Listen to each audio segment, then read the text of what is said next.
السلام علیکم ورحمۃ اللہ وبرکاتہ۔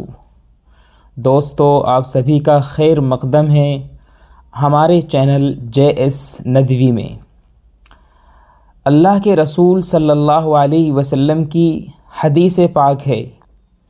حضرت جابر بن عبداللہ رضی اللہ عنہ روایت کرتے ہیں کہ رسول اللہ صلی اللہ علیہ وسلم نے ارشاد فرمایا کہ مسلمان فقیر لوگ مسلمان مالدار لوگوں سے 40 سال پہلے جنت میں داخل ہوں گے۔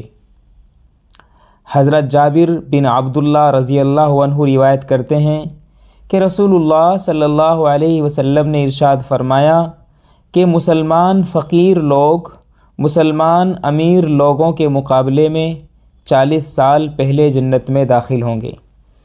ایک اور دوسری حدیث جو حضرت ابو ہریرہ رضی اللہ عنہ روایت کرتے ہیں کہ رسول اللہ صلی اللہ علیہ وسلم نے ارشاد فرمایا کہ مسلمان فقیر لوگ مالدار مسلمانوں سے آدھے دن پہلے جنت میں داخل ہوں گے اور اس آدھے دن کی مقدار 500 برس کے برابر ہوگی۔ پچھلی حدیث میں غریب کا امیر سے 40 سال پہلے جنت میں داخل ہونے کا ذکر ہے۔ یہ اس صورت میں ہے کہ امیر اور غریب دونوں میں مال کی رغبت ہو۔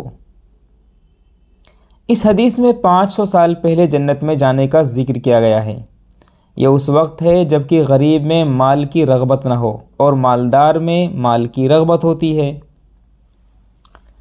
حضرت عبداللہ ابن